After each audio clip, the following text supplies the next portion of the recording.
Bienvenue les amis dans cette nouvelle session où je vais rapidement vous montrer comment est-ce que vous allez pouvoir donc faire l'analyse fondamentale à partir du calendrier économique. Alors nous allons chercher à prendre en fait les informations économiques qui sont très importantes que je vous ai montrées dans la session précédente afin de pouvoir travailler. Actuellement je suis sur le calendrier investing.com et j'ai sélectionné les annonces de cette semaine, en espérant en fait que cette semaine, on aura presque toutes les informations économiques à fort impact dans le calendrier. Alors, premièrement, on a sur ce calendrier, donc le lundi, on n'avait rien, donc le mardi, PIB, donc tout ça, on ne va pas considérer ça. Le mercredi, à 4h00, NZD, donc la devise concernée, c'est NZD. On a décision de la RBNZ sur les taux d'intérêt. Quand je vais cliquer sur ça, vous allez voir. Donc, lorsque vous cliquez sur ça, vous avez beaucoup plus d'informations par rapport à l'annonce. Ici, par exemple, on dit le gouverneur de la Banque centrale néo-zélandaise décide de la fixation des taux d'intérêt après avoir consulté les cadres supérieurs de la banque et des conseillers extérieurs. Alors, comme je vous l'avais dit précédemment, les taux d'intérêt jouent un rôle très important dans l'économie d'une puissance. Alors, comment est-ce qu'on va utiliser, par exemple, je repars sur le calendrier, comment est-ce qu'on va pouvoir utiliser cette annonce-là pour travailler? Déjà, la première chose qu'on va regarder, c'est le précédent. Donc, le taux d'intérêt précédent, c'est 0,25. La prévision est de 0,25. Donc, en fait, les statisticiens ont prévu qu'il n'y aura pas de changement. Et ce qui est sorti, c'est 0,25. Généralement, quand c'est comme ça, vous n'allez pas chercher à trader. Quand vous voyez que la prévision, elle est égale au précédent, ne cherchez pas du tout à trader. On va laisser les annonces comme ça. Toutefois, lorsque le résultat va sortir, il y aura un impact sur les marchés. D'ailleurs, je pense que hier, le mercredi, quand les résultats sont sortis, on a eu NZD et AUD qui ont totalement pris de la valeur, donc ils sont montés en flèche. Et on a les paires de devises comme Euro AUD, Euro NZD qui ont vraiment chuté. Donc, ça aura un impact direct sur les marchés, mais vous ne pouvez pas directement trader cela. Tout ce que vous pouvez faire dans ce cas, c'est que si vous avez par exemple des positions sur les paires comme Euro AUD ou Euro NZD, vous allez sécuriser vos positions avec un break-even, ce qu'on verra bien plus tard dans le cours. Alors, après les décisions de la RBNZ sur les taux d'intérêt, venons par exemple ici où on a le stock de pétrole brut. On a tout à l'heure parlé du stock de pétrole et je vous avais dit en fait que plus le stock de pétrole sera bas, plus ce sera bon pour le dollar américain et plus le stock de pétrole sera élevé, moins ce serait bon pour le dollar américain. Alors, comme vous pouvez le voir ici, au niveau de chaque chiffre, on met moins. Donc, ça veut dire que si on met moins 3000 et après on met moins 5000, ça veut dire que moins 5000 est bien plus bas que moins 3000. On est d'accord parce que c'est le chiffre négatif qui est devant. Alors, dans ce cas ici, dans notre cas, stock de pétrole aux États-Unis, hier mercredi à 16h30, on a les résultats précédents qui étaient de 3 522 millions barils. Et la prévision était de 2 889 millions. Ce qui veut donc simplement dire que les statisticiens ont prévu qu'il y aura plus de barils de pétrole cette semaine-ci que la semaine précédente. Parce que ici on a moins 3000 et ici on a moins 2000. Donc ça c'est supérieur à ceci. Alors, le résultat qui sort est totalement autre chose. Ça ne suit pas en fait la prévision. Le résultat qui sort c'est moins 5889 milliards. Cela veut simplement dire qu'il y a beaucoup moins de barils de pétrole en stock que la semaine précédente. Et il y en a beaucoup moins que ce que en fait les statisticiens ont prévu. Donc, vous allez remarquer que directement Investing a marqué ce résultat en vert. Pour juste dire en fait que ce résultat est positif pour la devise concernée. Donc généralement, pour des résultats positifs, vous les aurez en vert et pour des résultats négatifs, vous les aurez en rouge. Donc dans ce cas, étant donné qu'on a un résultat positif, on va donc acheter le dollar, donc acheter USD CAD. Parce que le résultat est positif pour le dollar. Donc dans USD CAD, si on veut acheter le dollar, on achète USD CAD.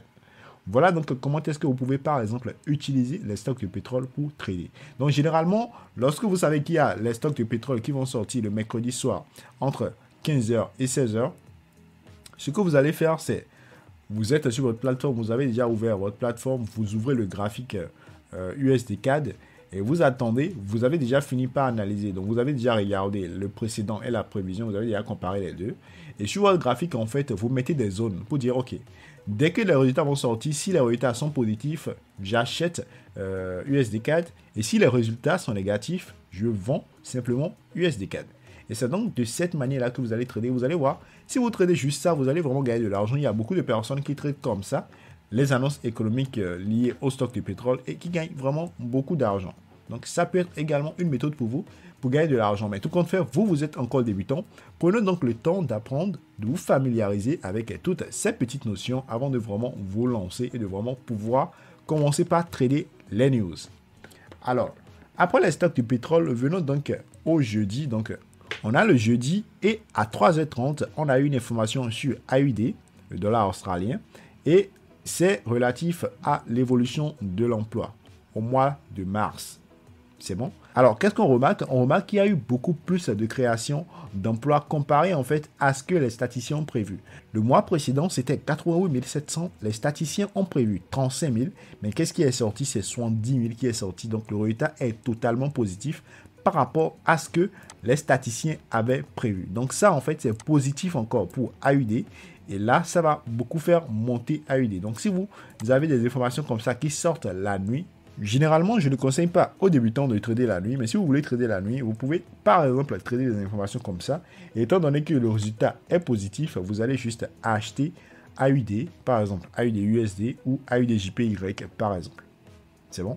Ne vous inquiétez surtout pas dans les sessions de coaching qu'on a en privé dans la communauté Discord avec les étudiants. Je reviens très souvent sur ces notions pour vous permettre de mieux comprendre et de pouvoir mieux les utiliser. Là, actuellement, c'est pour que vous ayez déjà une connaissance par rapport à ces différentes notions.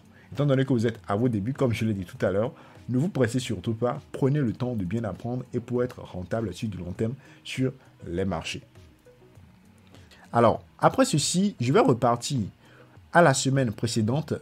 Donc, je vais modifier moi-même mon calendrier. Donc, je vais prendre à partir du jeudi au lundi et je valide pour qu'on puisse en fait voir la NFP qui est sortie. Le premier vendredi du mois, on avait dit en fait qu'il y a la NFP qui sort sur le dollar. Et c'est ça qui est à ce niveau-ci. Donc, le vendredi 2 avril, à 14h30, on a eu création d'emplois dans le secteur non agricole. C'est Non-Farm Payroll. Et qu'est-ce qu'on remarque? On remarque en fait que le précédent était de 468 000 emplois. La prévision, donc les statisticiens ont prévu qu'il y aura 647 000 emplois, donc beaucoup plus positif que le mois précédent. Mais le résultat qui sort est encore beaucoup plus positif. Regardez, le résultat qui sort est de 916 000 emplois dans le secteur non agricole. Donc c'est très positif pour le dollar. Et en tant que trader, quand on va voir cela comme ça, on va directement acheter le dollar. Et ce qui est vraiment super, c'est que également à la même heure, on a le taux de chômage qui était sorti. Et regardez, le précédent était de 6,2. Et la prévision est de 6, ce qui veut donc dire que le taux de chômage a baissé. Et le résultat qui sort également est de 6. Le taux de chômage a vraiment baissé. Donc le taux de chômage a baissé et on a la création d'emplois dans le secteur non agricole qui a vraiment augmenté. Ce qui nous donne donc deux informations qui pousseront forcément le dollar à la hausse. Donc nous, en tant que trader, quand nous allons juste voir ces scénarios, nous allons juste acheter le dollar. Donc généralement, comme je l'ai dit quand j'expliquais la NFP, vraiment c'est une information qui est beaucoup tradée. Je la trade également parfois, pas tout le temps, quand je vois en fait qu'il y a vraiment un décalage entre la prévision et le précédent, je trade cela, mais quand il n'y a pas du tout de décalage, je ne trade vraiment pas cela. Donc c'est une information qui est tradée par près de 60% des traders dans le monde, donc c'est vraiment énorme, et ça peut vraiment également vous rapporter beaucoup d'argent. C'est une fois par mois, c'est chaque premier vendredi du mois, donc vous pouvez, si vous voulez par exemple, consacrer une petite partie de votre capital à cela chaque début de mois. Vous pouvez dire, bon, moi je vais mettre $100 chaque vendredi pour trader la NFP en chaque début de mois. Donc, rapidement, avec les $100, pour vous faire 200, $300, hein, rapidement, avec cette information-là. Et c'est toujours un bonus. De la même manière, si vous mettez les $100, vous êtes d'accord que vous prenez le risque, en fait, de perdre la totalité ou une partie considérable quand même de ces $100 au cas où les annonces n'iraient pas dans votre sens et que votre trade serait perdant.